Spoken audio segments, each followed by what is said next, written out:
गरुण उवाच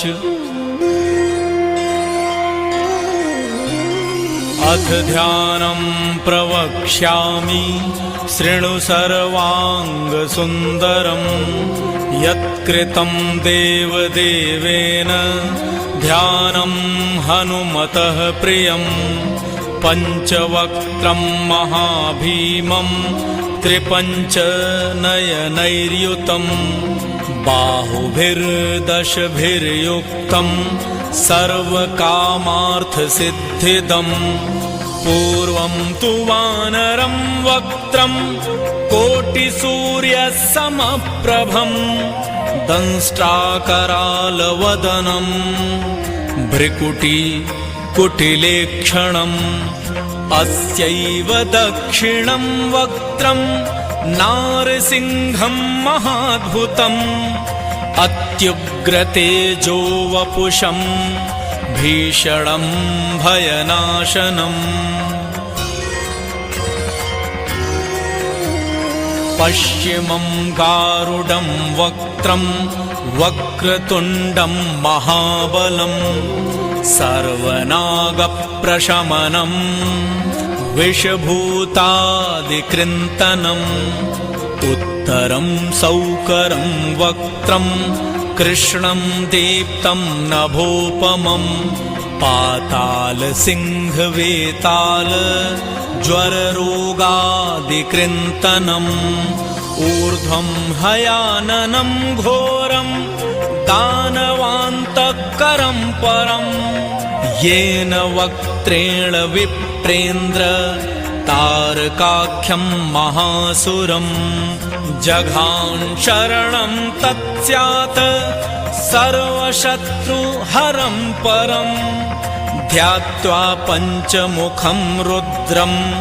हनुमन्तं दयानिधिम् खड्गं त्रिशूलं खट्वाङ्गं पाशं कुशपर्वतं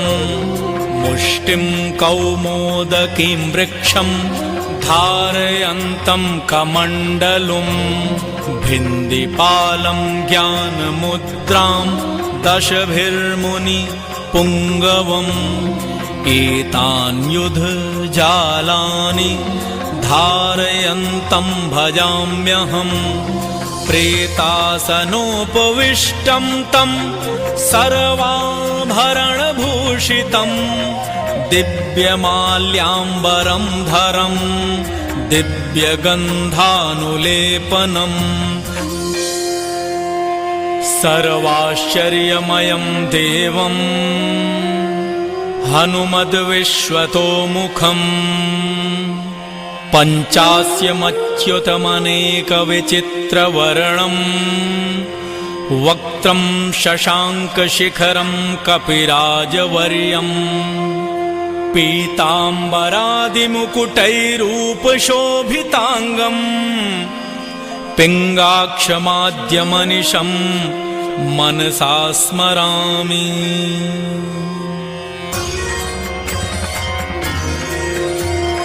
मर्कटेशं महोत्साहं सर्वशत्रुहरं परं शत्रुसंहार मां रक्ष श्रीमन्नापदमुद्धर ॐ हरिमर्कटमर्कटमन्त्रमिदं परिलिख्यति लिख्यति वामतले यदि नश्यति नश्यति शत्रुकुलं यदि मुञ्चति मुञ्चति वामलता इदं कवचं पठित्वा तु महाकवचं पठेन्नरः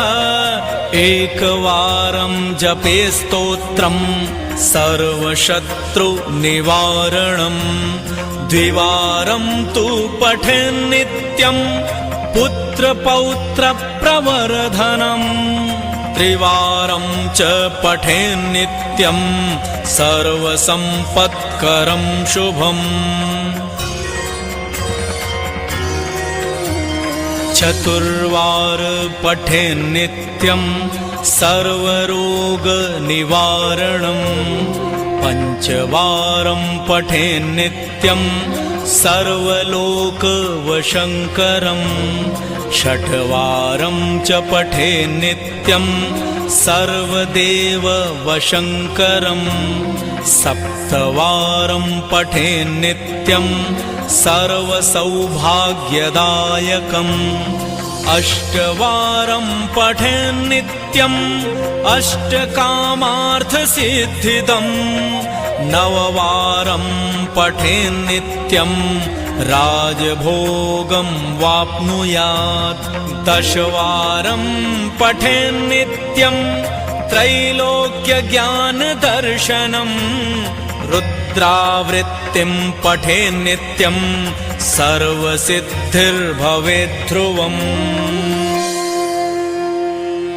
कवचस्मरणेनैव महाबलं वाप्नुयात् इति पंडित शिवदत्त मिश्र शास्त्री विरचिते हनुमद्रहस्ये सुदर्शन संहितायां श्रीरामचंद्र सीता प्रोक्तं पंचमुख हनुमत्कवचं संपूर्णम्।